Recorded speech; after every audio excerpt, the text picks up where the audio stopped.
కాకుండా మన ప్రతిపక్షం ఏదైతే బురద జల్లే ప్రయత్నం చేస్తుందో వాళ్ళు నన్ను లాగినట్టుగా అవినీతి సత్యమని, అరే వాళ్ళు 32 అవినీతి కేసులున్న వాళ్ళు నడుపుతున్న పేపర్లో మన మీద రాస్తారు. అంటే వాళ్ళు ఆ అవినీతి బురదలో దొల్లుతున్నారు కాబట్టి మనం కూడా కొంత మకిలి అంటిద్దామనే ప్రయత్నం చేస్తుంటారు. బాబు ఇవి చాలా చూస్తున్నాం. ఈరోజు నేను మంత్రిగా ఈరోజు అయ్యిండొచ్చు, కానీ అనేక మంత్రిత్వ శాఖల్లో అది గ్రామీణాభివృద్ధి శాఖ కానీ, పార్లమెంటరీ వ్యవహారాల శాఖ కానీ, పట్టణాభివృద్ధి శాఖ కానీ, ఐఎన్పి మినిస్టర్ కానీ, చాలా ఉపరాష్ట్రపతి ఓయిసీకి కూడా చాలా చూస్తున్నా. ఈ దేశంలో ఉంటున్న భారతీయ జనతా పార్టీకి సంబంధించిన ఏ ముఖ్యమంత్రికైనా నేరుగా ఫోన్ కట్టగలిగిన, ఏ కేంద్ర మంత్రికైనా ఏ పనైనా అడగలిగిన అవకాశం నాకు భారతీయ జనతా పార్టీ కార్యదర్శిగా బీజేపీ ఇచ్చింది. ఈనాడు ఇన్ని సంవత్సరాలు నాకు అంటని మగిలి ఈరోజు మీ వల్ల అంటుతుందని భ్రమంలో ఉంటే మాత్రం తగ్గించుకోవడం మంచిది. చంద్రబాబు నాయుడు గారిని టార్గెట్ చేస్తుంటారు, పవన్ కళ్యాణ్ గారిని టార్గెట్ చేస్తున్నారు, బీజేపీ వైపు నుంచి నన్ను టార్గెట్ చేస్తున్నారు. ఎవరు చేస్తున్నది? మొత్తం తలలోతు అవినీతిలో మునిగిపోయిన వాళ్ళు. కాబట్టి దాన్ని తిప్పి కొట్టాల్సిన అవసరం ఉంది. ఏముందిలే, ఎవరు నమ్మడు, ఏముంది అనుకోకుండా తిప్పి కొట్టాలి. 32 కేసులు, అవినీతి కేసులు. ఈ ప్రపంచంలోనే ఎవరిపైన కూడా ఇంత పెద్ద స్థాయిలో అవినీతి కేసులు లేవు. అటువంటి అవినీతి చక్రవర్తి ఇవాళ మనల్ని మాట్లాడుతుంటారు.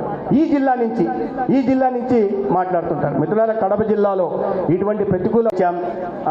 శ్రీ కృష్ణపట్నంకి 5,000 కోట్లు ఇచ్చాం, లేదా డోర్నకల్కి 4,500 కోట్లు ఇచ్చాం. ఇవన్నీ రాసి పెట్టారు. గోదావరి, బనకచర్ల, రాయలసీమ కోసం 8,000 కోట్లు ఇచ్చే ప్రయత్నం చేస్తున్నాం. కాశీనాయన కోసం నేను 2016లో రాస్తున్నా నిధులు ఇవ్వాలని. 2016లో ఇప్పుడే ఆ లెటర్ చూపిస్తున్నారు నాకు. 2016లో CGF కింద కాశీనాయన క్షేత్రం అభివృద్ధి కోసం లెటర్ ఇవ్వాలని ఒక అధికారిగా నేను లెటర్ రాస్తే ఆనాడు నిధులు వచ్చినాయి.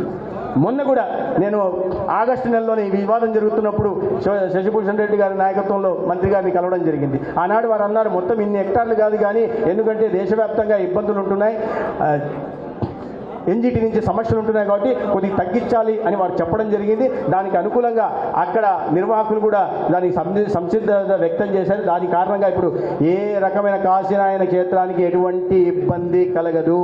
అయితే టైగర్ రిజర్వ్ ఫారెస్ట్ ఉంది కాబట్టి దాన్ని పరిగణలోకి తీసుకొని వారు మొత్తం ఉంటున్న 12 హెక్టార్ల నుంచి కాస్త తగ్గించుకోమన్నారు.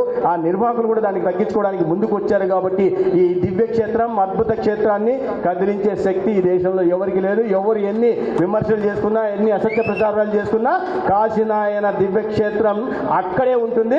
భక్తులకు అన్ని సౌకర్యాలు కల్పించడం జరుగుతుంది. కానీ కింద ఎండోమెంట్స్ మినిస్టర్ గారితో కూడా మాట్లాడడం జరిగింది. రామనాయుడు గారితో మాట్లాడితే కింద ఎండోమెంట్ స్థలం ఉంది, దాన్ని కూడా వాళ్ళు పైకి వెళ్ళడానికి ముందు కొద్దిగా కాలకృత్యాలు తీసుకోవడానికి, ఇతరత్ర పనుల కోసం ఆ భూమిని కూడా కేటాయిస్తామని చెప్పారు. సోలార్